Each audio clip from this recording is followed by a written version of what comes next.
She grew up without knowing the truth, raised under protection and lies, yet far too rebellious to accept the fate her father tried to impose on her. Meanwhile, he grew up among ruins and blood, forever marked by the night he watched his mother be murdered by the enemy kingdom. Pain became a vow, hatred, his training. He was shaped to destroy everything that carried that blood. She chose to run, not out of cowardice, but to seek the truth in the only place where it could never be hidden: war. He entered the battlefield determined to kill the warrior of the enemy kingdom, leaving no room for mercy or doubt. But fate is cruel to those who swear in certainties. When the Alpha finally wounded the enemy and lifted the helmet, the world stood still. It was not him. It was her, and she was his mate. The metal was heavier than Elysia had expected. She adjusted the chainmail on her left shoulder for the third time, feeling the unfamiliar weight pressing against her collarbone. The stolen armor had not been made for her. It had been forged for a soldier who was probably dead by now, forgotten in the storage room for damaged equipment where no one looked anymore. The steel plates creaked softly with every movement, a sound that made her freeze and wait, heart pounding, certain someone would hear. No one did. The chaos of military mobilization was the perfect cover. Soldiers ran back and forth across the courtyard, shouting orders, preparing horses, tightening armor. News had arrived at dawn. A border town was under threat of attack. Fenrath's troops were approaching. King Ariston had summoned every available guard to march immediately. And Elysia, locked in her chambers since she had tried to escape 3 days earlier, had seen the opportunity open like a door lit in the darkness. Now or never. She finished tying the leather straps that held the pieces in place, fingers trembling, but resolute. 19 years living within those suffocating walls, being shaped, controlled, silenced, pretending to be docile while the wolf inside her snarled to be set free. Because that was what she was. What everyone there was. Werewolves. The kingdom of Ariston, like Fenrath, was inhabited exclusively by their kind. Creatures trapped between two worlds. Full transformation only happened after 18 years of age, when the inner wolf finally matured and fused completely with the human. Elysia had gone through it less than a year ago, feeling her bones break and reform for the first time, feeling the wolf truly awaken, wild, strong, free. Everything she could never be in human form. But even after the transformation, even with the wolf now permanently awake inside her, whispering instincts and power into her mind, she was still trapped. Not for much longer. Her father's voice echoed in her memory, cold and final. Lord Kael has agreed to the marriage. You will leave in 5 days. You will finally be useful for something. 5 days. The wolf growled, scraping against her ribs, demanding a freedom the human body could not give, while she remained in that gilded cage. Elysia looked at her reflection in a polished metal shield hanging on the storage room wall. A metallic shadow where once there had been a princess adorned in silks and jewels. Blonde hair, usually loose in waves her father demanded because it made her look more docile, was now pulled tight at the nape of her neck, ready to disappear beneath a helmet. She picked up the stolen sword, feeling the familiar weight in her hand. This one she knew. She had convinced young guards to teach her in secret, in forgotten corners of the training yard, in abandoned warehouses, anywhere she could practice without being seen. Because women, especially princesses, did not fight. But Elysia was not like the others. She never had been. Where other noble girls learned embroidery, she memorized sword movements. Where they practiced etiquette, she strengthened muscles. She was good. Better than the guards expected. Better than she herself had imagined. Fast, precise, lethal when necessary. But werewolves fight with claws and fangs, someone might ask. Why swords? The answer was simple. Control. Transforming into a wolf consumed brutal amounts of energy. The transformation was reserved for critical moments, finishing blows, when the advantage of the wolf form outweighed the cost. It was strategy, survival, the difference between victory and massacre, and you will need every advantage you can get. The thought came with the wolf's voice, rough and feral, because they will show no mercy if they discover who you are. Elysia fastened the scabbard to her belt, with hands that no longer trembled. Fear had burned away, consumed by determination growing like fire in her bones. Outside, a commander's voice barked orders. "All mounted in 10 minutes. We march to the border." She took a deep breath one last time, placed the helmet that turned her face into anonymous metal, and left the storage room straight into the chaos of the courtyard. No one looked twice at one more soldier joining the ranks. The march lasted 2 days. Elysia rode in the middle of the formation, keeping her head down, helmet always in place. The other soldiers talked around her. Stories of past battles, complaints about the cold, speculation about the confrontation ahead. She pretended to sleep when they stopped to rest, pretended to check equipment when someone got too close. The beast remained alert, ears attuned to any threat, muscles ready to flee if she were discovered. But no one suspected. Why would they? Who would imagine that the daughter of King Ariston was hidden among common soldiers, marching toward a battle that could kill her? Better to die fighting than to live as property. The thought was simple. True. When they reached the border town, the sun was low on the horizon, painting everything blood red. Parts of the city were burning. Recent attacks had left scars. And beyond the damaged walls, through smoke rising in twisted columns, Elysia could see camps. Fenrath's troops. Her heart raced. The wolf stirred low, sensing danger and something else. Something she could not name. "Defensive formation," the commander shouted. "Archers on the towers, infantry with me." Elysia followed, sword drawn, trying to control the breath speeding up inside the stifling helmet. This was real. This was...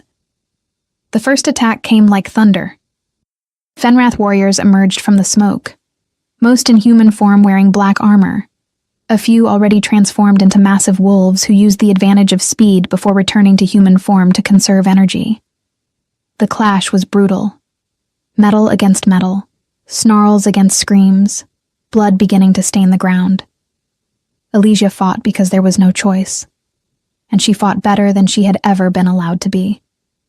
She blocked a blow that would have decapitated the soldier beside her, countering with a precise cut that found her opponent's throat. She dodged claws that tore through the air where her face had been seconds earlier, spinning to drive her sword between another attacker's ribs. She was not the best on the field, but she was good enough to survive. The beast sang with every strike, every victory, finally free to do what it had been born to do. This is living. But even the best make mistakes. Elysia was too focused on the opponent in front of her, and did not see the warrior approaching from the side. He was large, experienced, and when she finally noticed, it was already too late. She turned to block, but he was already inside her guard, his blade coming in a diagonal arc she tried to deflect.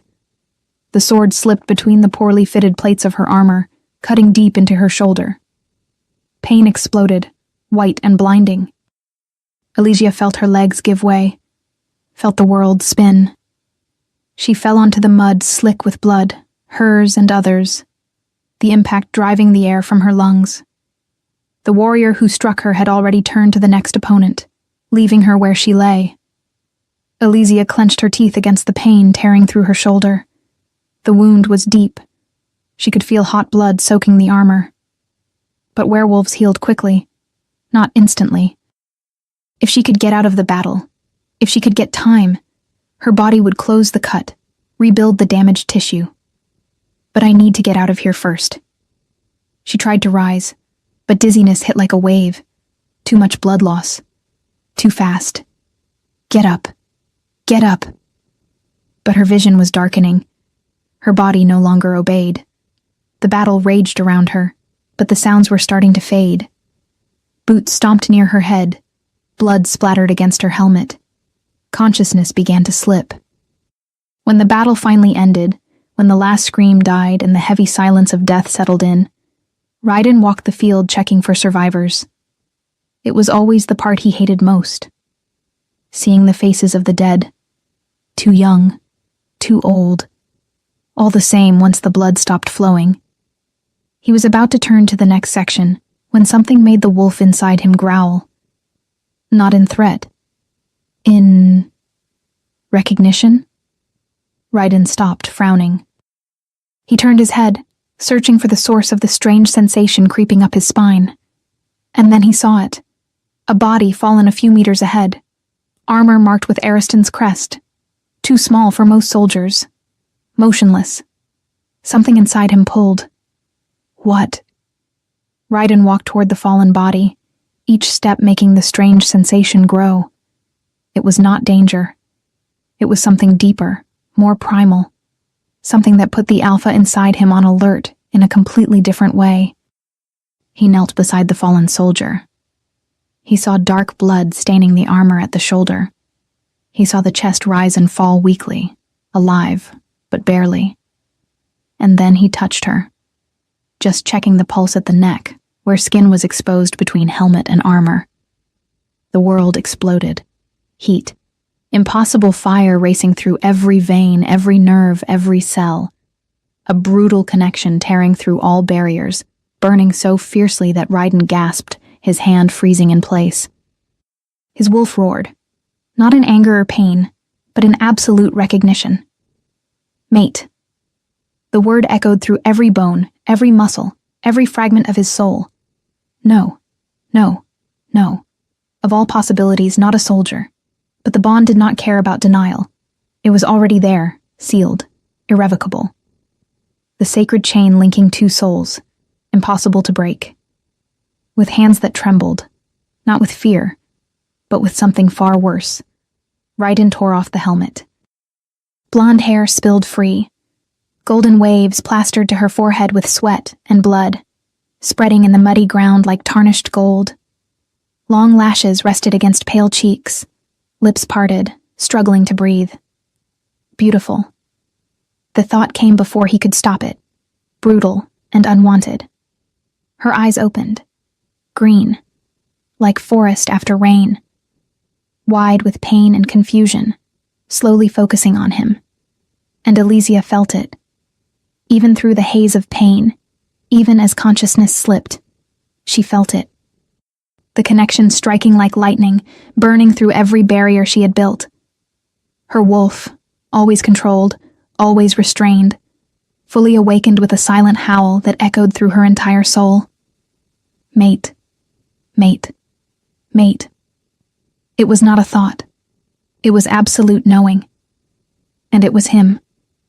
Elysia looked into the golden eyes of the man kneeling over her, a warrior of the enemy, far too powerful to be ordinary, and understood, with devastating clarity, that her fate had been sealed in the cruelest possible way.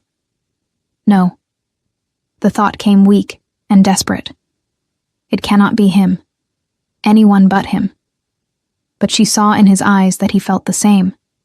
She saw shock. She saw horror. She saw denial warring with recognition. And she saw the exact moment his gaze dropped to the partially visible crest on the damaged armor. Ariston. Reality hit Raiden like a physical blow. Damn it. He looked at her again. Really looked. At the blonde hair spread in the bloody mud like gold fallen from the sky. At the green eyes beginning to close in pain, but still watching him with devastating confusion. At the parted mouth struggling to breathe, lips stained with blood. Damn it. Damn it. Damn it. She had to be from the other kingdom, Raiden muttered to himself, his voice hoarse with desperation that edged on hysteria. A humorless laugh threatened to escape. She had to be beautiful. Of course she did. He glanced up at the sky for a second, as if he could find the ancients there and demand explanations. The ancients have a cruel sense of humor, he said to no one, to the universe, to the fate that had just destroyed his life. Extremely cruel. Because of the millions of werewolves alive in the kingdoms, of the countless females he could have been destined to meet, The ancient forces that wove destinies and bound souls had chosen this. An Ariston, too beautiful to be real. And his, irrevocably his. Why not just kill me in battle? The thought came bitterly. It would have been more merciful. The wolf inside him did not care about logic or history or ancient hatred. It knew only one thing. Mate, wounded, protect. Now. No. The word came from her weakly, almost inaudible. It was unclear whether it was meant for him, the bond, or the situation as a whole. But Raiden had no time for existentialism. She was losing blood. He lifted her into his arms with a care that clashed violently with the devastation on his face. She was light, too light, even with the armor. Enemy, his mind screamed, cursed. Mate, the wolf roared back. Ours, protect, save. Alicia tried to speak, but only a moan escaped. The pain in her shoulder was spreading, and even with werewolf healing beginning to work along the edges of the wound, it was too deep. Easy. His voice came out rougher than he intended. He began to walk, carrying her across the battlefield as it slowly dispersed. His men stared, surprised, confused to see the prince carrying an enemy soldier with such care.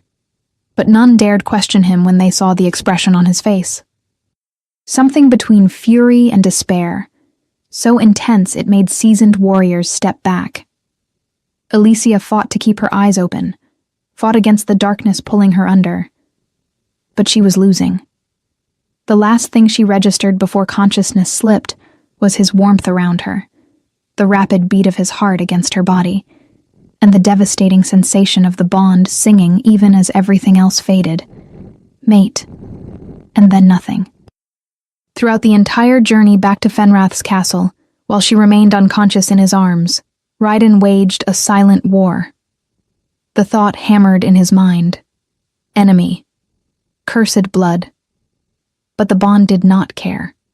It burned wherever she touched his armor, demanded that he keep her close, safe, alive. She is my mate. And that truth was stronger than any oath of vengeance, deeper than any ancient hatred. He looked down at her face, pale and still against his chest. Werewolf healing was working. He could see the blood slowing, could feel her body beginning to repair the damage.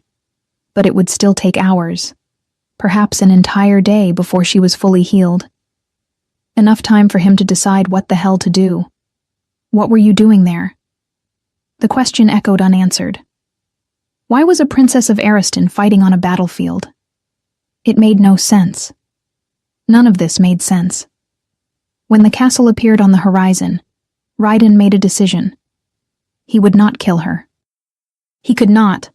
The bond would literally not allow it. Trying would be like tearing out his own heart. But he could not free her either. He could not let her return to Ariston, not when every cell in his body screamed to keep her close. The dungeons. It was not ideal. The wolf inside him snarled in protest, putting his mate in a cold cell, injured, alone. But it was the only solution he could see. At least for now, until he figured out what to do with this curse. When they reached the castle, ignoring the confused voices of guards and counselors demanding to know who the prisoner was, Raiden descended into the dungeons.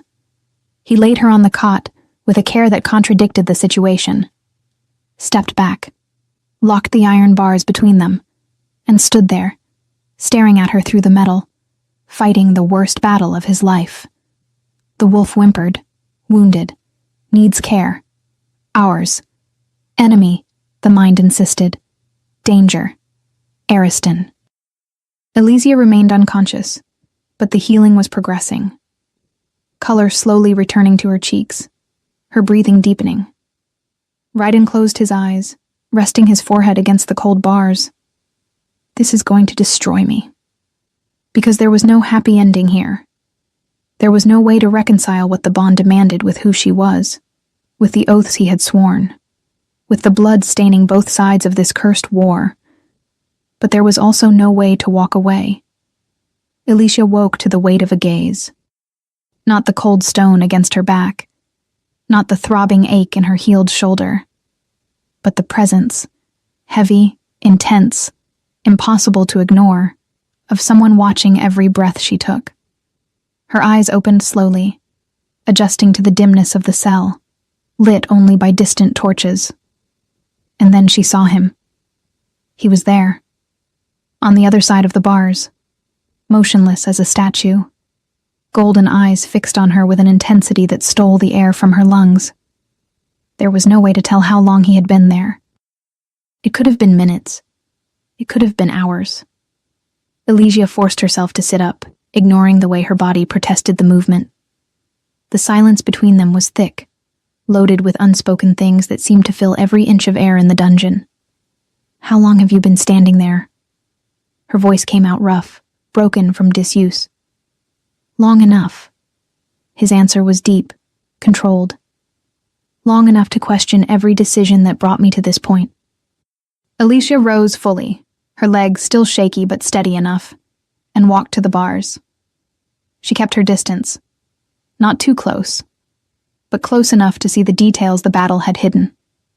The thin scar above his brow, the tension in his jaw, the way he breathed, like he was fighting a war inside himself.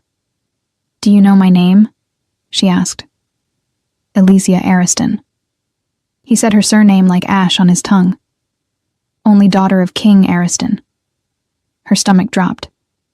He knew exactly who she was. "And yours?" Elysia asked, though she already knew the answer. "Raiden." He stepped closer to the bars. "Crown Prince of Fenrath, Alpha of the Royal Pack, son of the king your father tried to assassinate." Tried. The word landed with weight. "The bond." Elysia forced the words past her tight throat. "You felt it." It wasn't a question. "Yes." The confirmation came tight. "Mate." The word fell between them like a stone dropped into still water. Elysia closed her eyes, trying to steady the breath that was speeding up dangerously. "So you know I can't—" "Neither can I." The interruption was sharp. She opened her eyes, meeting his through the iron. There was something devastating there. Something that felt like desperation mixed with rage, mixed with need.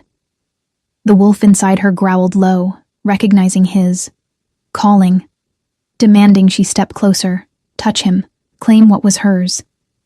Elysia took one step, then another, until she was inches from the bars, close enough to feel his heat through the cold iron. "Don't," Raiden said, his voice rough. But he didn't back away. If anything, he leaned closer. "Don't what?" "Get this close. Look at me like that. Like—" He stopped, jaw clenched. "Like what?" Elysia whispered. Like any of this could be possible. Her hand moved before she could think, reaching through the bars. Her fingers stopped a hair's breadth from his. The air between them was charged, too heavy to breathe. Raiden looked at her hand, so close, almost touching, and something cracked in his expression. He lifted his own hand, his fingers finding hers. The door at the top of the stairs slammed open. Heavy footsteps thundered down with speed and fury, echoing off the stone walls like a storm. Raiden pulled back from the bars instantly, body snapping into a defensive stance on pure instinct. And then he appeared. The King of Fenrath was a force of nature even in human form. Tall, broad, with gray hair that had once been black and golden eyes, so like his son's, that burned with ancient fury. Scars mapped his exposed arms, proof of decades of war. And when he saw Elysia through the bars, when his gaze dropped to the crest still partly visible on the armor piled in the corner of the cell, his expression twisted into something terrible. "Ariston." The word came out as a snarl. "You brought Ariston blood into my castle, into my dungeons, and she's still breathing?" "Father." Raiden started. "Silence!" The king's voice boomed like thunder. "You dare interrupt me? Dare question me when an Ariston is living under my roof?" Guards filed in behind him, hands on sword hilts, eyes darting nervously between the raging king and the tense prince.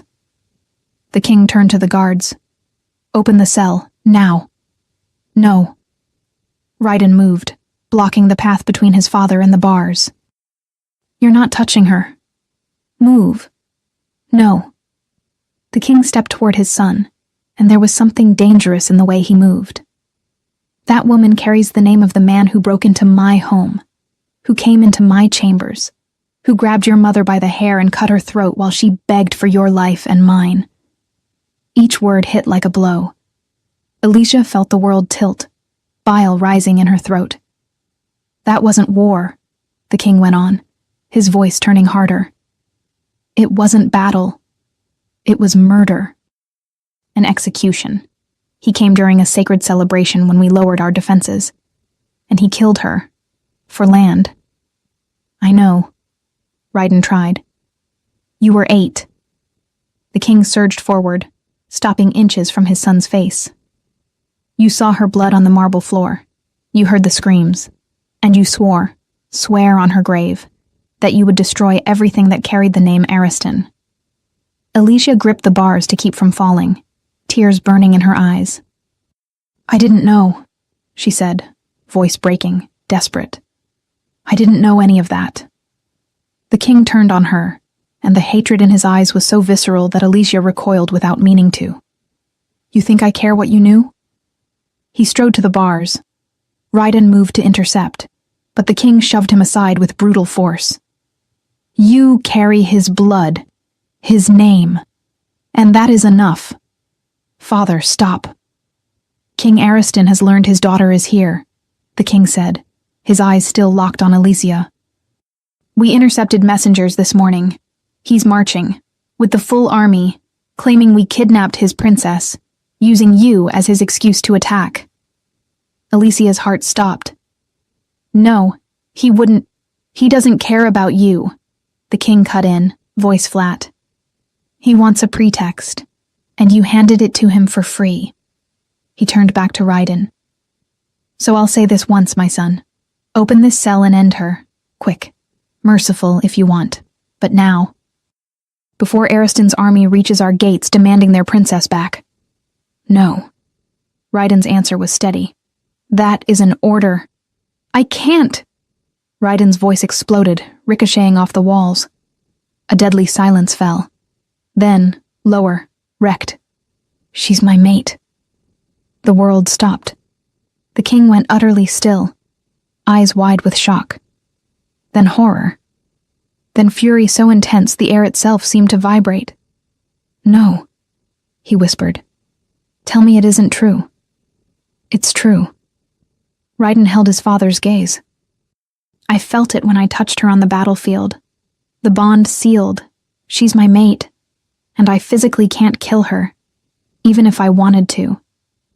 They cursed me, the king roared, fist slamming into the stone wall hard enough to crack it. They bound my son to the daughter of my wife's murderer. He turned to Alicia, and something in his eyes looked broken now. Something like old pain rising to the surface. Your mother, he said, his voice trembling, begged for you, Raiden. For me. And Ariston laughed as he bled her out. And now you, his daughter, are bound to my son. Tears were running freely down Alicia's face now. I didn't choose this. I didn't choose my father. I didn't choose the bond. But you have it. The king lunged back to the bars. And every second you breathe under this roof is a betrayal of her memory, a betrayal of his oath. He turned on Raiden. You swore, on your mother's grave, that you would destroy everything with Ariston blood. I know what I swore. Then do it! The order came like thunder. Because sparing her is betraying your mother, spitting on her memory, saying her blood mattered less than this. This. She's my mate, Raiden shouted back. And you know what that means. You know I can't. That the wolf won't allow it. So you choose? The king took a dangerous step toward his son. You choose the murderer's daughter over your own mother's memory? It isn't a choice. Raiden's voice cracked. Not when the bond exists. Not when trying to kill her would be like tearing out my own heart. The king stood silent for a long moment, breathing hard, eyes burning with fury and grief braided together. Then, King Ariston arrives in 3 days, with an army, demanding his daughter back. His voice was controlled now, cold. And when he arrives, I will hand her over, at the castle gates, publicly, so everyone sees we do not negotiate with murderers. You can't. And you, the king continued, ignoring the interruption, will stay away from this dungeon, away from her, or I will remove you from the line of succession. The silence that followed was absolute.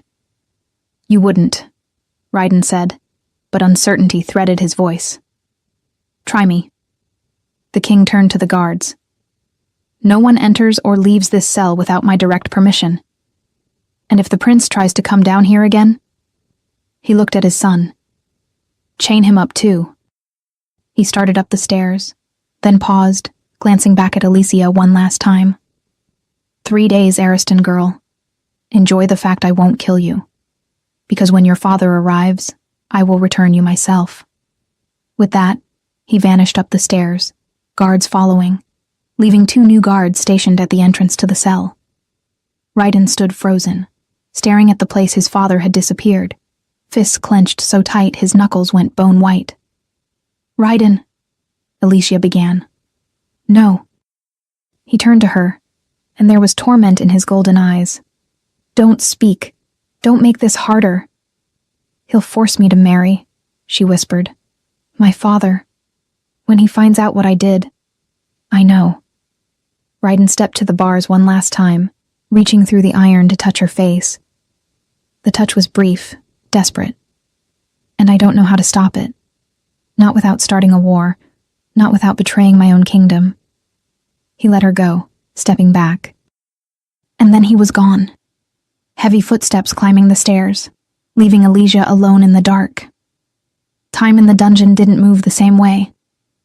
Alicia lost count of how many times the silence grew so heavy she had to force herself to breathe, just to remember she was still alive. There were no windows, no way to tell whether it was morning or night, except for the torches that burned in steady intervals, throwing shadows that danced across the stone walls like restless ghosts. He killed her. The king's words echoed without end, a cruel litany that allowed no rest. And the worst part was that Alicia could no longer deny it, could no longer hide behind the comfortable ignorance she had lived in for 19 years. Her father was a monster, and she was his daughter. Does that make me a monster too? The question hung in the cold air, unanswered. Footsteps.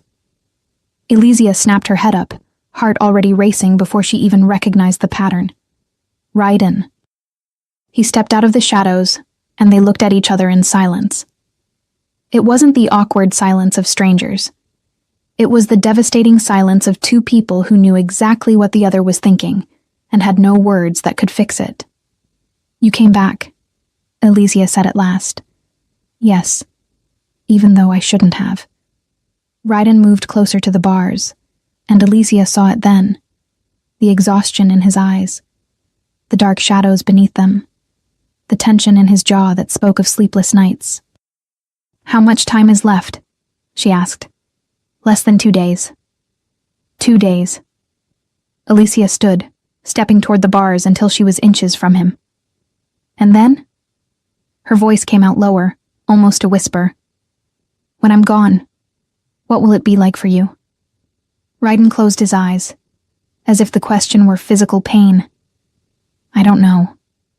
Ryden. I don't know how I'm supposed to wake up knowing you won't be here anymore. He cut in, voice rough. I don't know how I'm supposed to breathe when the bond starts screaming that you're too far away, that you're suffering, and I can't do a damn thing. He opened his eyes, and there was torment there. They say losing a mate is dying slowly, that every day without her is agony, and I'll have to live like that, knowing you're alive somewhere, but I'll never touch you again. See you. Have you close. Alicia felt tears burn.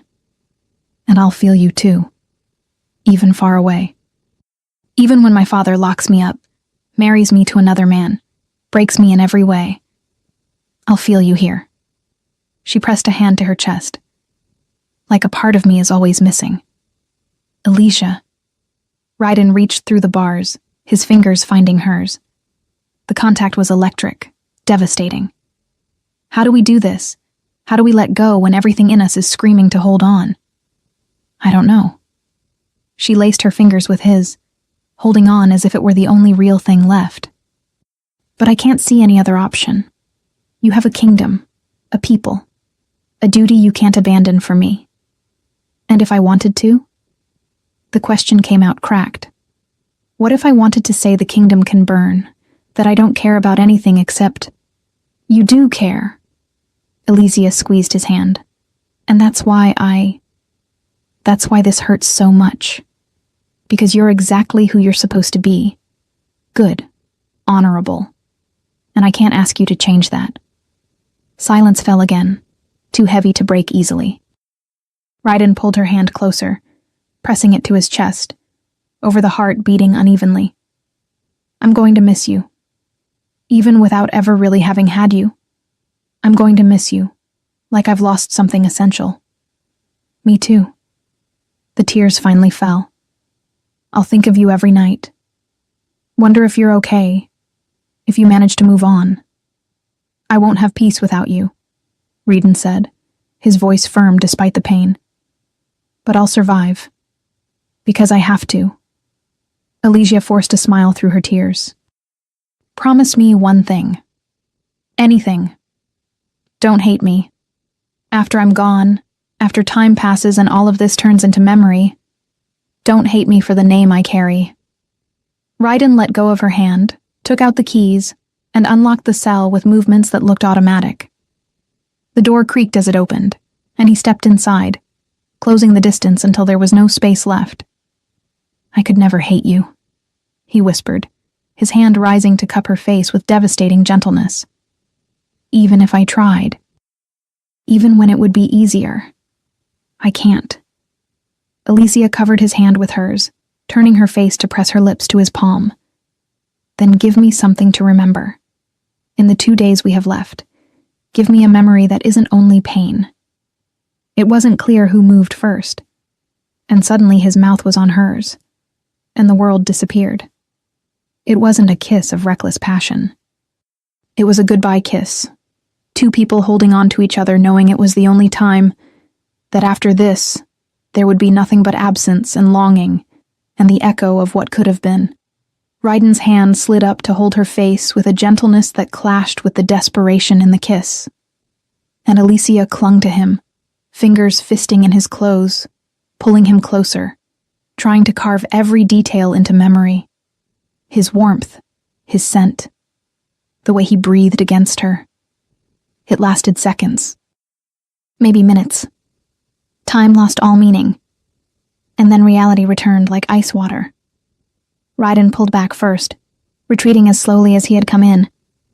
Eyes closed, breathing uneven, as if opening his eyes would make it all too real. This never should have happened, he said, voice rough. But it did, Elysia whispered, touching her own lips with trembling fingers. And I don't regret it, even knowing it makes everything harder. Raiden opened his eyes, and there was so much in them. Pain, desire, resignation. Neither do I. Elysia felt fresh tears spill. Raiden, I have to go. But he didn't move. He stayed there, looking at her like he was memorizing every detail.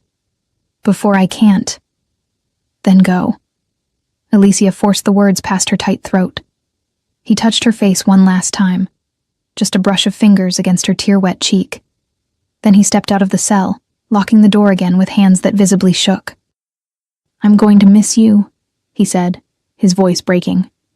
Every day, every night, forever. I know. Elysia gripped the bars, watching him back away. Because I'm going to miss you too. And then he vanished up the stairs, leaving Elysia alone with the ghost of the kiss still burning on her lips and the devastating understanding that love, in this case, was just another form of torture. Because now she knew exactly what she was losing. And that made everything infinitely worse. The visit came the next night. Elysia was lying on the cot, staring at the stone ceiling when she heard the footsteps. Heavy, slow, different from Ryden's. She sat up, heart accelerating, and watched him step out of the shadows.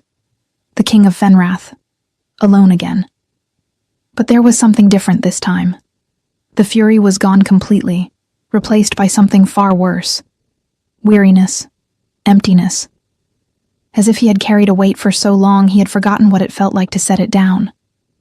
He stopped before the bars and simply looked at her in silence. Elysia rose, moving closer slowly. "Your Majesty, do you know what it is to lose a mate?" The question came without preface, without context, just thrown into the air like a stone into still water. Elysia shook her head. "It's waking up every morning and for 1 second, just 1 second, forgetting she's gone, and then remembering and having to die all over again." The king didn't look away. "It's seeing her place empty at the table, her chair at the council, the half of the bed that will never be warm again." He stepped closer. "It's hearing laughter in the castle and remembering the sound of hers. It's watching other mates walk together and feeling something inside you crack every time. It's spending decades existing, but never truly living." Elysia felt tears sting her eyes. "Why are you telling me this?" she whispered. "Because my son looks at you the way I looked at her." The king's voice was controlled, but there was pain underneath it. "And I don't know if I want to save him from that, or if I want him to feel what I felt, to suffer the way I suffered. I don't understand." "You think I haven't seen?" The king cut in. "You think I don't know he comes down here when I forbade it? That he touches you like you're precious when he should hate you?" Silence. "He loves you. He has no choice but to love you. That's what happens with mates," the king said, and the words fell like a death sentence. "Maybe he doesn't know it yet. Maybe he's fighting it. But I recognize that look because I've worn that look, and it will destroy him." "Not if I'm gone," Elysia said, her voice steady despite the tears. "Not if you hand me to my father and we never see each other again."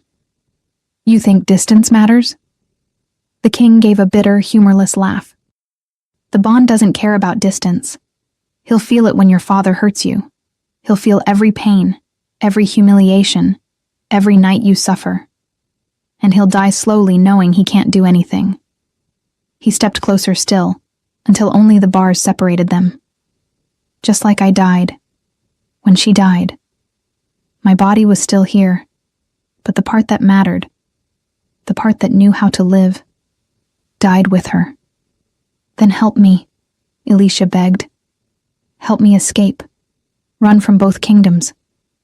Disappear so Ryden doesn't have to choose. And where would you go?" The question came sharp. "There is nowhere in this world the bond won't find you. Nowhere your father won't search. Nowhere my son won't feel your pain." The king stepped back, looking at her with something that almost resembled pity. "Tomorrow at dusk, your father arrives, with soldiers, demanding you back." He paused. "And I will hand you over, publicly, so everyone sees. And Ryden? He'll watch. Because he needs to understand some choices aren't ours to make." The king turned to leave. "And maybe, if he sees you go, if he sees you return to your father, maybe he'll manage to survive what comes after." "You don't believe that?" Elysia said. The king stopped, not turning around. "No," he admitted, voice low. "But it's the only hope I have. Because the alternative is watching my son die the same way I died. And I don't know if I can survive that again." And then he disappeared, leaving Elysia alone with the understanding that this man, this fierce, broken king, wasn't fighting against her. He was fighting to save his son from the same sentence he carried. And he didn't know how. The alarm came at dawn. Elysia was lying on the cot, staring at the ceiling, when the bell above her burst to life. Loud, urgent, echoing through the entire castle like a battle cry. Then came the voices. "Army sighted. Positions on the walls. Soldiers to the north! Ready the defenses! Footsteps ran in every direction, metal clanging, orders shouted, the whole castle tipping into controlled chaos. Alicia stood, walking to the bars, trying to hear more. And then she felt it. Through stone, through distance, the steady, rhythmic pounding of war drums. Heavy, relentless. Each beat like a countdown to the end. King Ariston had arrived. A guard came running down, stopping in front of the cell with uneven breath. Message from the king. You will be handed over at dusk, at the main gates, publicly. Elysia nodded slowly. The day arrived with the sound of drums. Elysia had spent the night awake, listening to the steady pounding that never stopped. Her father's army was out there, so close she could feel the vibration through the stone walls, as if the entire castle were trembling in anticipation. Above, in the castle, footsteps never stopped running. Voices shouted orders. Metal rang against metal. Preparations for war that never let up. And then the steps descended to her. Many footsteps. The official escort. The door at the top of the stairs opened, and 4 guards came down in formation. Behind them, dressed in formal black armor that caught the torchlight, came Raiden. Their eyes met through the bars. Neither of them spoke. There were no words for this moment. Only the crushing weight of everything that was about to happen. One of the guards unlocked the cell, the door groaning as it swung open. Princess Ariston, he said, voice formal and controlled. It's time. She walked out of the cell with her head high, refusing to show fear. The guards positioned themselves around her, not aggressively, but clearly ready to stop any attempt at escape, as if she had anywhere to run. Raiden didn't come closer. He kept his distance, but his eyes never left her. There was so much in them. Torment, desperation, and something that felt like a silent apology for being unable to change what was about to happen. Elysia forced a small smile. It wasn't happy. It was sad. Resigned. But it was real. It's okay, she tried to say with her eyes. You're doing what you have to do. But from the look in his eyes, he didn't accept that forgiveness. The procession began to climb, through stone corridors, up spiraling stairs. And then they reached the Great Hall. And Elysia understood it would not be private. The hall was packed. Nobles, advisors, soldiers, servants. All pressed against the walls, forming a narrow corridor down the center. Hundreds of people. And all of them staring at her with eyes burning with emotion she couldn't fully name. The silence when they saw her was deafening. Then someone spat. Murderer. The word came from somewhere in the crowd. A man's voice, rough with hate. And it was like a dam breaking. Ariston blood. Monster's daughter. She should be dead. Burn her with her father. The voices erupted from every side, swelling in volume and fury. People surged closer, guards forced to use spear shafts to keep them back. Faces twisted with hate, screamed things that made Elysia tremble. She killed our queen. Cursed blood. Traitor. Elysia forced herself to keep walking, each step costing more than the last. She kept her gaze fixed ahead, refusing to look at the furious faces, but the words still struck like physical blows. They hate me. Of course they did. She carried the name of the man who had ruined their lives. It didn't matter that she hadn't known. It didn't matter that she had run from him. To them, she was simply another Ariston, another enemy. Someone threw something. Elysia didn't see what it was, only felt it splatter against her shoulder. Wet, rotten, maybe spoiled fruit. Get out of here! Go back to your monster of a father. Send her back in pieces. One of the guards struck his spear against his shield, the sound ringing out. Silence, by order of the king. But it barely mattered. The hatred was palpable, a living thing that filled the hall and threatened to choke her. Elysia felt tears burning, but she refused to let them fall. She would not give them the satisfaction of watching her break. Raiden moved then, subtle but deliberate.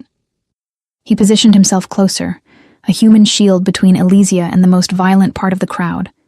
He didn't touch her. He didn't speak. But the message was clear.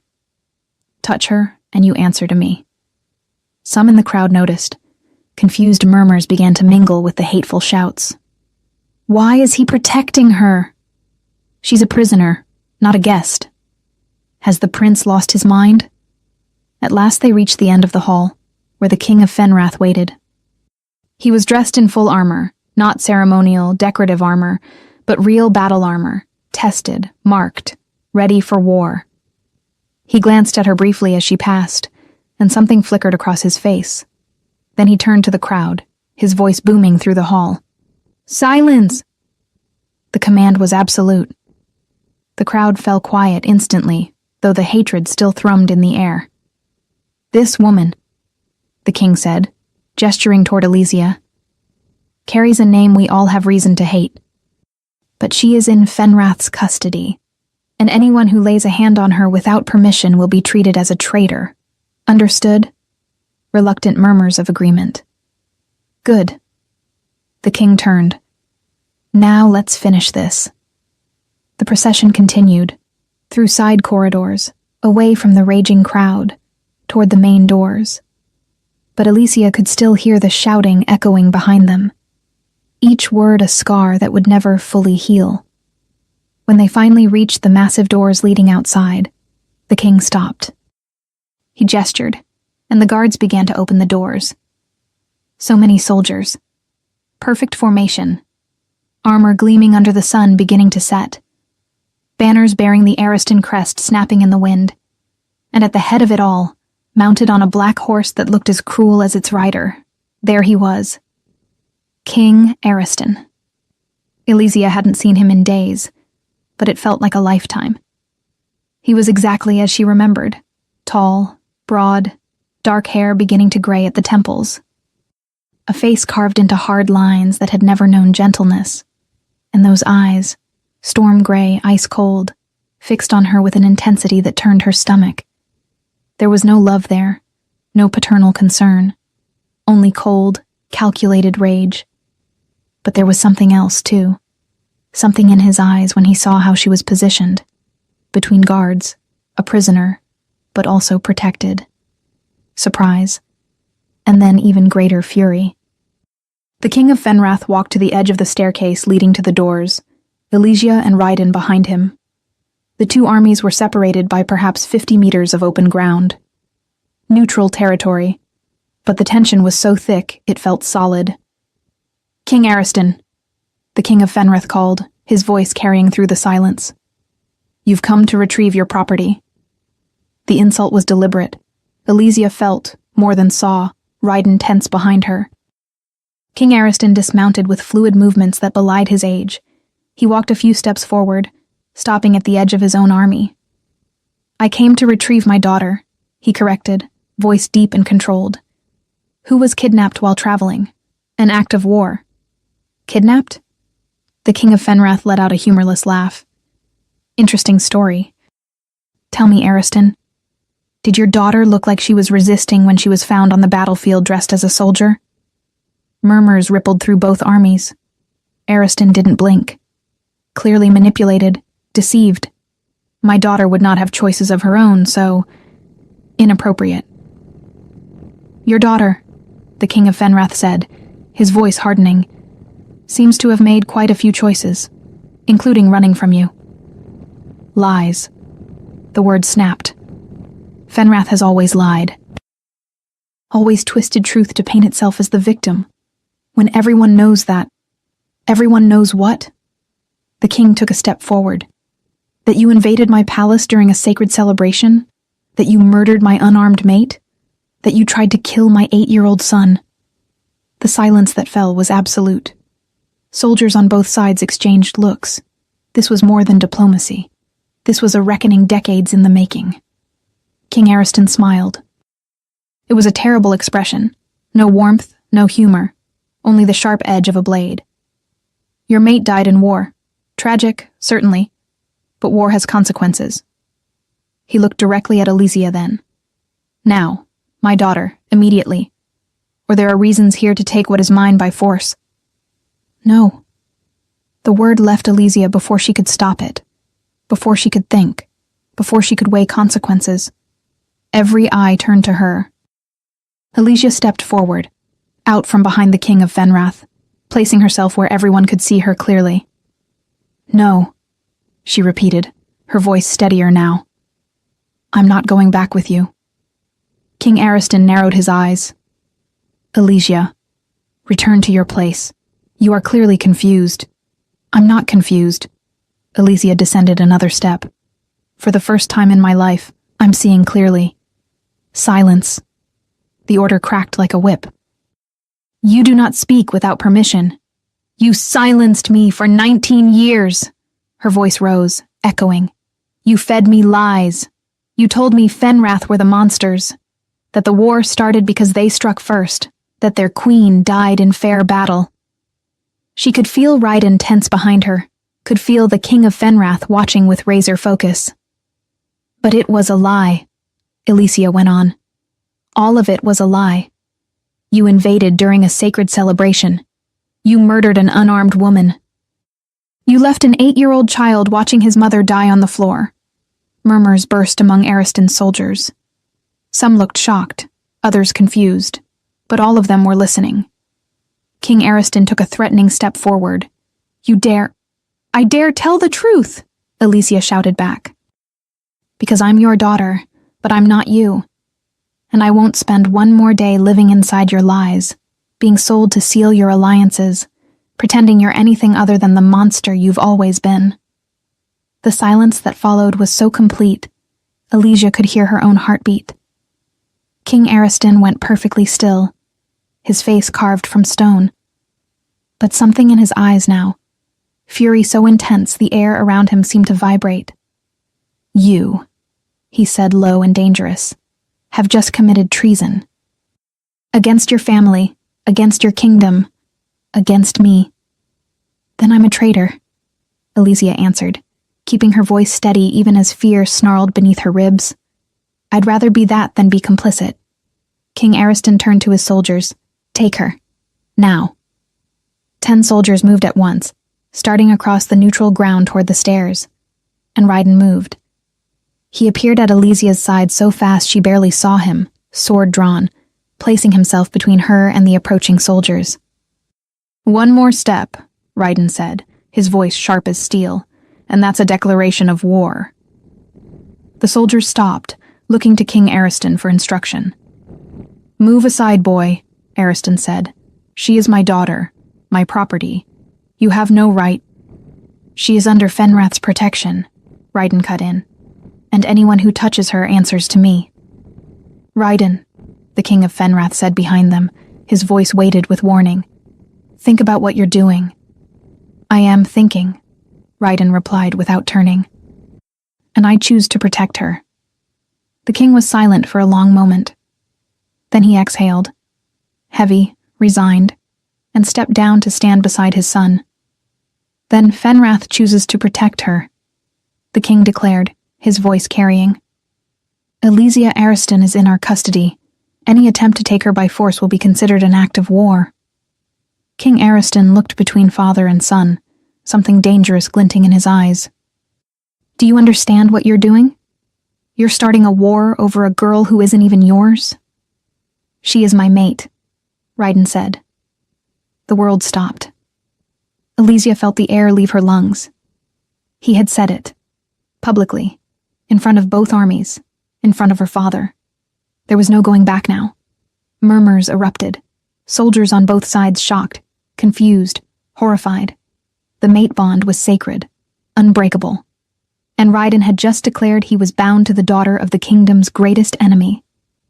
King Ariston went utterly still for 3 seconds. Then he began to laugh. It was a terrible sound. No humor, no joy, only distilled cruelty. Your mate, he repeated, still laughing. Perfect, absolutely perfect. They bound the Prince of Fenrath to the daughter of the man who killed his mother.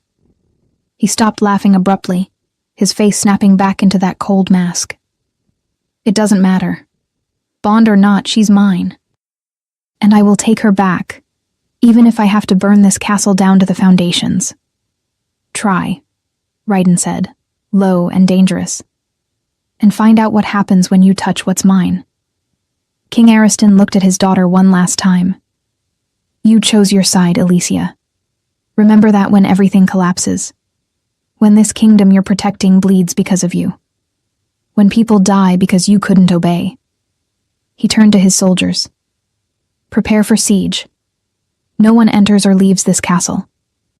And when the walls fall, because they will fall, I will reclaim what is mine. That is a declaration of war, the King of Fenrath said. Yes, King Ariston confirmed. It is exactly that. He swung back onto his horse with fluid movement, glancing at the castle one last time. 3 days, he said. 3 days to hand my daughter over and avoid bloodshed. After that, we begin. With that, he turned his horse and rode back toward his army. The soldiers followed in formation, beginning to spread out, forming siege lines around the castle. The King of Fenrath turned to Raiden, and there was something shattered in his eyes. Do you know what you've just done? Yes, Raiden answered, still staring after King Ariston. I started a war. The king looked at Alicia, then at his son. I hope she's worth it, because it will cost everything. He started up the steps back into the castle, shouting orders. Close the gates. Prepare defenses. I want archers in the towers and supplies rationed starting now. Soldiers ran in every direction, the castle transforming into a besieged fortress in a matter of minutes. Alicia stood still, watching her father's army spread around them like a net tightening. Then she felt Raiden's hand brush hers. Just a graze of fingers, but enough to make her look at him. You didn't have to do this, she whispered. You didn't have to choose. Yes, I did. Raiden laced his fingers with hers, holding tight. Because losing you would be worse than losing any war. Even knowing what it will cost? Especially knowing. He pulled her closer, his free hand rising to touch her face. And we're not going to lose. All around them, the chaos continued. Soldiers running, orders shouted, doors being reinforced. But in that moment, there was only the two of them, and the war that was about to begin because of a love that never should have existed. The castle bell began to ring, not the invasion alarm, but the war bell. Loud, heavy, inevitable. And outside, in Ariston's camps, drums began to answer. War didn't begin with an explosion. It began with silence. In the 3 days that followed the siege, Fenrath's castle became something else. It was no longer a home. It was a besieged fortress, where every breath carried the weight of waiting, where every sound could be the prelude to the final attack.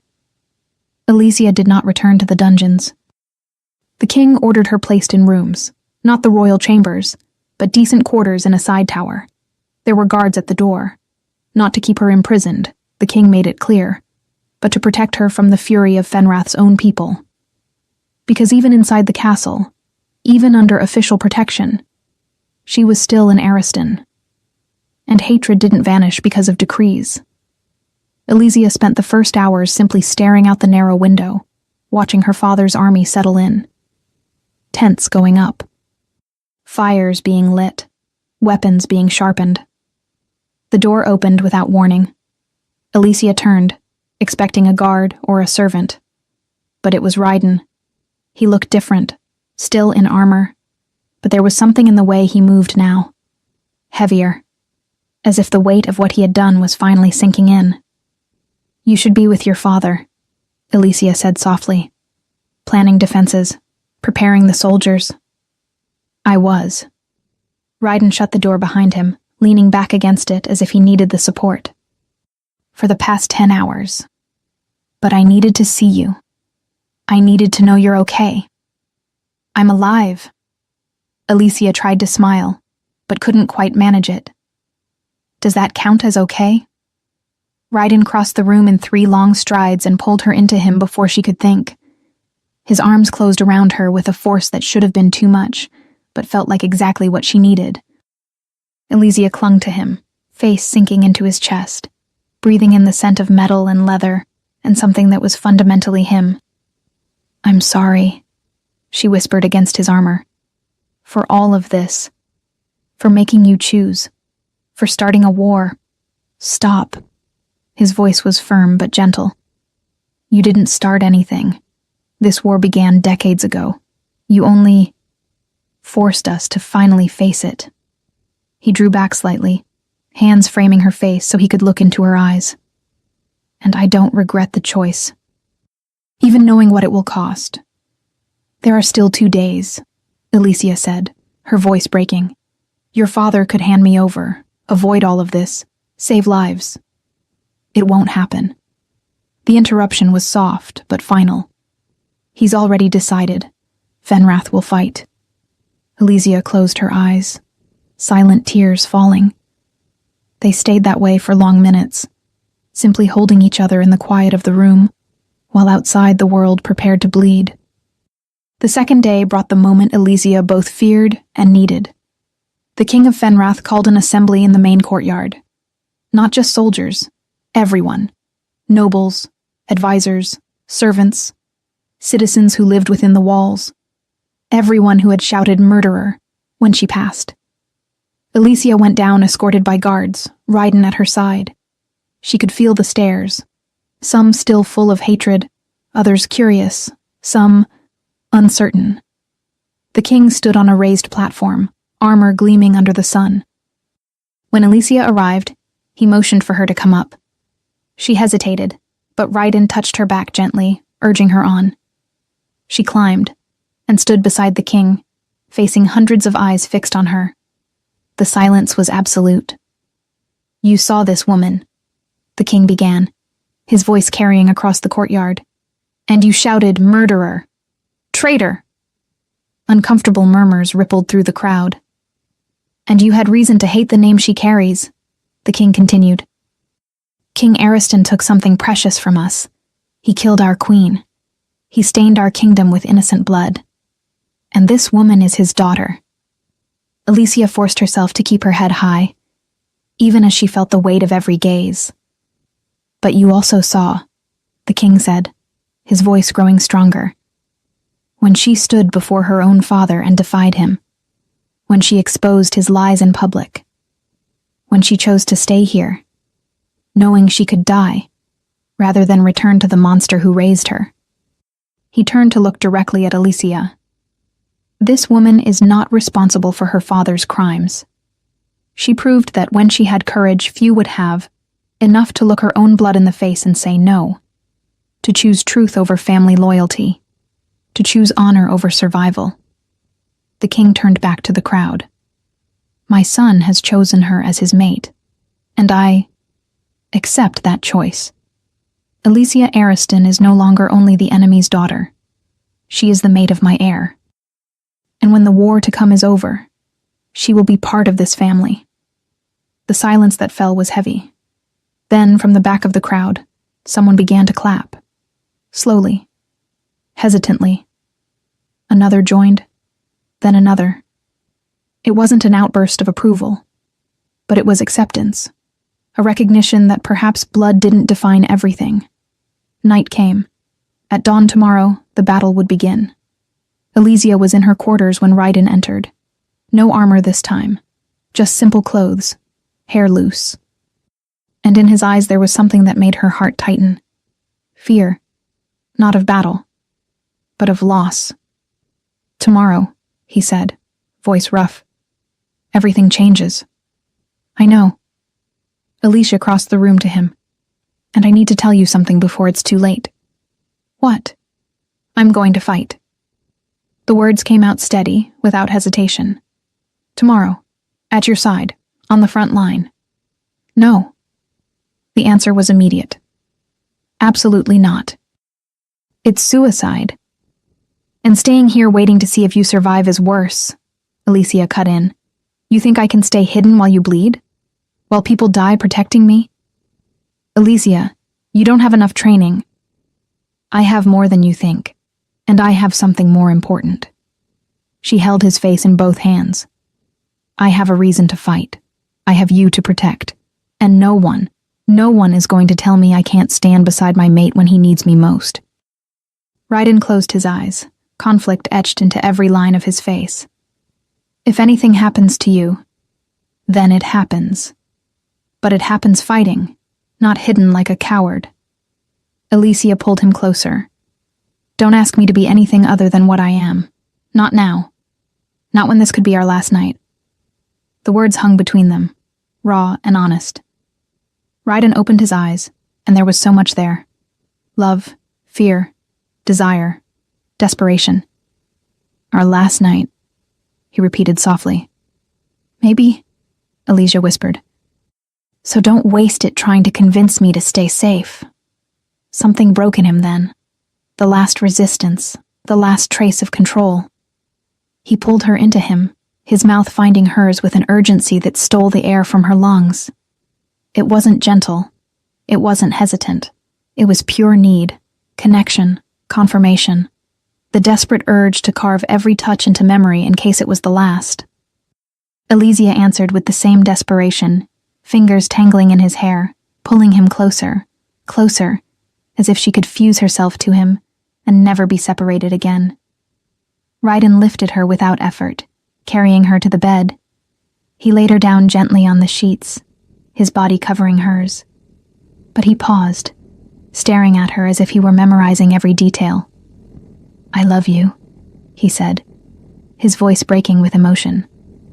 I love you too, Alicia whispered, touching his face with trembling fingers. He kissed her again. Slower this time, savoring it. Hands sliding through her hair, over her face, down her neck, as if every touch were precious. And Alicia lost herself in him, in the hands that explored her with reverence, in the lips that traced paths of fire across her skin, in the way he whispered her name like a prayer.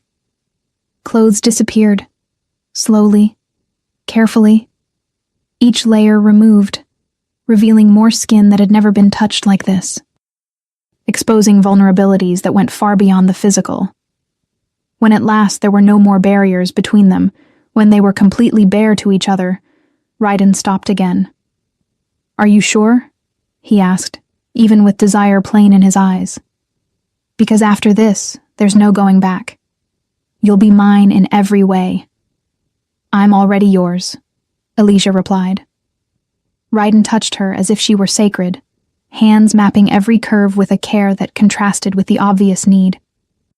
Lips tracing lines of heat that made her arch into him, asking for more without a word. At last they came together completely, no space left between them. He moved with her, finding a rhythm that carried them beyond thought, beyond fear, into a place where only sensation and connection existed, and a love so intense it hurt. Alicia was lost in the way he filled her entirely, in the way each movement sent waves of pleasure through her, in the way he whispered words of love and impossible promises against her skin.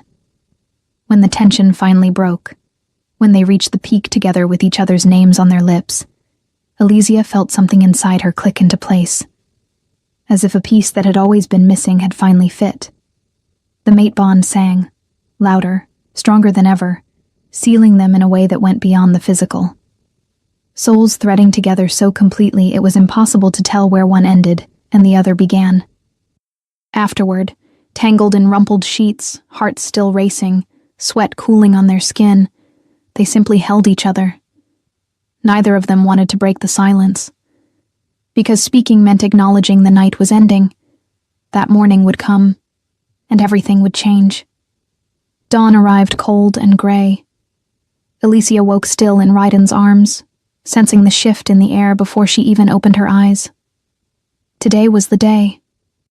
Raiden was already awake, watching her with an expression that blended love and torment. You still want to do this? He asked softly. Fight at my side? Yes, Alicia answered without hesitation. He nodded, resigned. Then we'll get you ready. The next hour was a blur. Armor being adjusted, not the ill-fitting armor she'd stolen before, but pieces made specifically for her. Light, but protective, flexible but strong, a sword being chosen, not too heavy, balanced for her height and strength. And then, dressed for war, Elysia looked into the mirror and saw not the princess she used to be. She saw a warrior. "Ready?" Raiden asked behind her, already fully armed. "No," Elysia admitted, "but I'm going anyway." They went down together, through corridors already crowded with soldiers preparing, through the courtyard where the king organized formations, to the main gates. When the king saw Elysia armed and ready, he stopped. "She insists," Raiden said before his father could protest. "And I'm not going to fight her on it. Not today." The king studied Elysia for a long moment. Then, surprisingly, he nodded. "Stay close to Raiden. Don't stray. Understood?" "Understood," Elysia confirmed. The king turned to the gathered soldiers. "Formation. Time to show Ariston that Fenrath doesn't fall easily." The war cry that answered shook the walls, and the gates opened. On the other side, Ariston's army waited. King Ariston stood at the front, mounted on the black horse, staring at the castle with an expression that promised destruction. Then his eyes found Alicia, and something shifted in his face. Surprise, followed by absolute fury. "You traitor!" he roared, his voice carrying. "You dare fight your own blood?" "I share no blood with monsters," Alicia shouted back, feeling a courage she hadn't known she possessed. "And today, you pay for every life you've taken." King Ariston dismounted, shifting even before his feet hit the ground. The massive dark-furred wolf roared, a sound that made the earth tremble. And then it charged. His army followed. And Fenrath met them in the middle. The impact was brutal. Metal against metal. Fangs against fangs. Screams tearing through the air. Elysia fought beside Raiden. She killed. More than once. Felt her blade bite into flesh. Saw blood spray. Heard final screams. And each time, something inside her died a little. But she kept going. Because stopping meant dying. The battle raged for hours. Bodies fell on both sides. The ground grew slick with blood. And then Elysia saw it.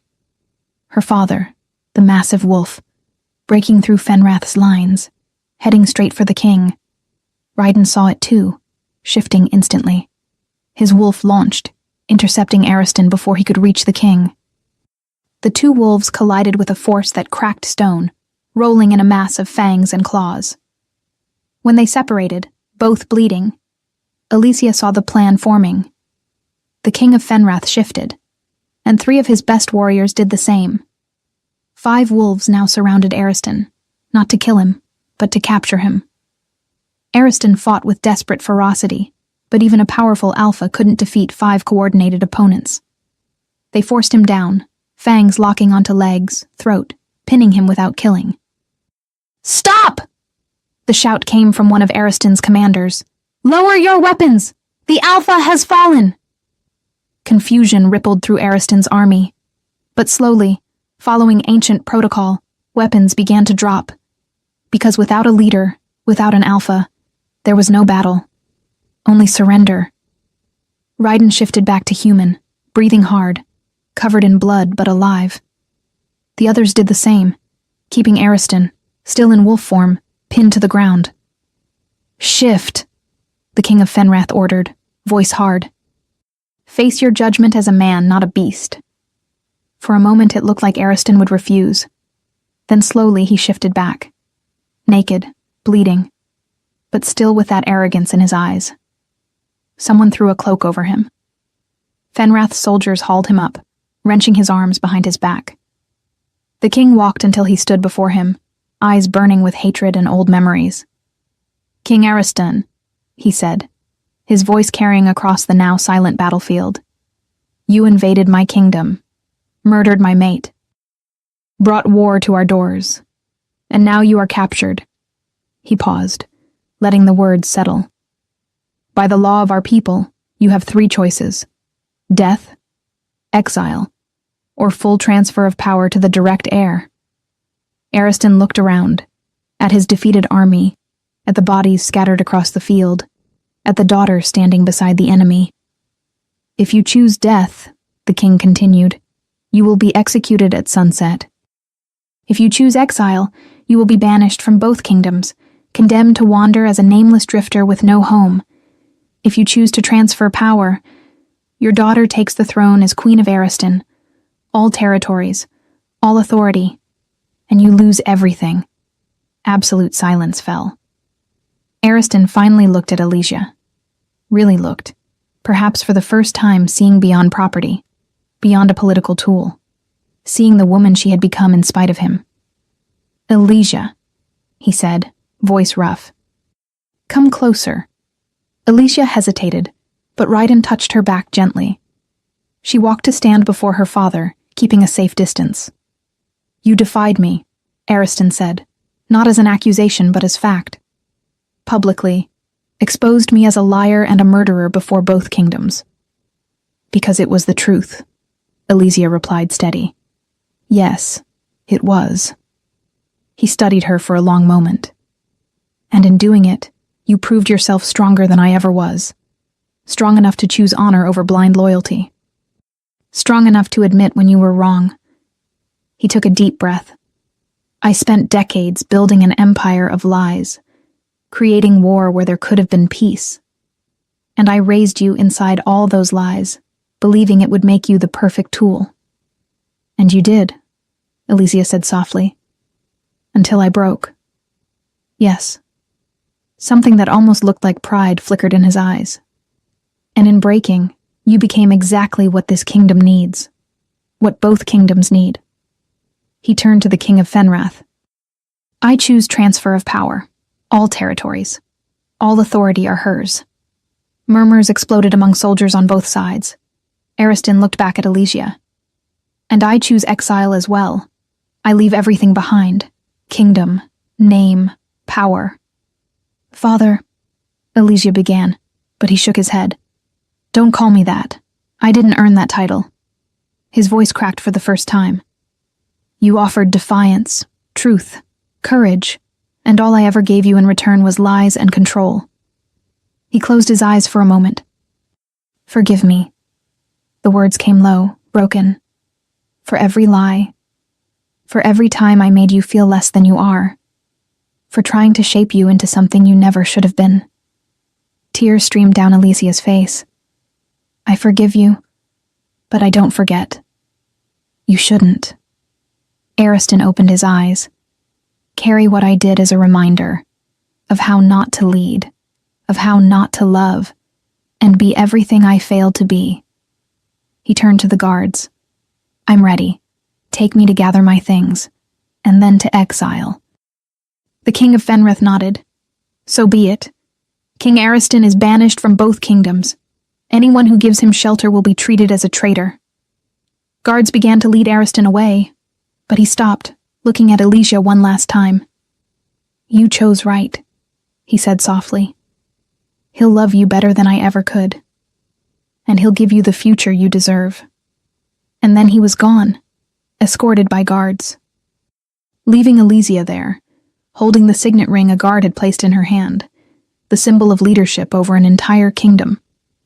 3 months later, Fenrath's castle gleamed under the full moon. Decorated with flowers from both kingdoms, Fenrath's white, Ariston's red, braided together as a symbol of union, with torches casting golden light over everything, with smiling faces from two peoples who had learned, slowly, painfully, to coexist. Alicia stood before the mirror, staring at her reflection. The dress was beautiful, white as snow, embroidered with golden and red threads that represented both kingdoms. It wasn't the dress her father would have chosen. It was the dress she chose. For the day, she would marry Ryden. The door opened and the King of Fenrath entered. He stopped when he saw her, and something softened in his expression. "You look beautiful," he said quietly. The way she would have. Alicia felt tears sting. "Do you think she would approve? Your mate. If she were here." The king was quiet for a moment. "I think she would have seen what I see now." A woman strong enough to break cycles, to choose love over hate, to guide two kingdoms toward something better. He stepped closer, offering his arm. And she would have been proud to call you her daughter. The tears fell then, not from sorrow but from relief, from acceptance finally earned. Ready? The king asked. Yes, Alicia replied, taking his arm. They walked together, through corridors draped in flowers from both kingdoms, down staircases where Ariston and Fenrath nobles spoke peacefully, into the great hall where hundreds waited. And there, at the improvised altar, Raiden stood waiting, dressed formally, hair partly tied back, eyes locked on her with a love so intense it stole the air from her lungs. The king led her to him, placing her hand in his. Take care of her, the king said softly. With my life, Raiden promised. The ceremony was beautiful. Ancient words about the binding of souls, about destined mates, about love that transcends everything, about peace that begins with a choice. And when, at last, the words were spoken, "You may kiss your mate," Raiden pulled her into him, sealing his mouth to hers in a kiss that promised eternity. The crowd erupted in applause, people of Fenrath and Ariston together, celebrating more than a union. They were celebrating a future. When they parted, foreheads resting together, Alicia whispered, "Was it worth it?" "Every second," Raiden answered. "Every sacrifice. Every tear. Because it brought me you. And it brought peace." And in that moment, surrounded by two kingdoms that had bled together and survived together, Alicia finally understood. She was no longer only Ariston's daughter, no longer only the princess who ran. She was a leader, a mate, a bridge between two worlds, and she was exactly who she was meant to be. Somewhere, on distant roads, a man who once was king walked alone, without kingdom, without power, without a name. Only a wanderer seeking redemption he might never find. But here, in the castle where love had defeated hate, where peace had replaced war, a new era was beginning. The war was over. Love had won. And the future, at last, was theirs to build.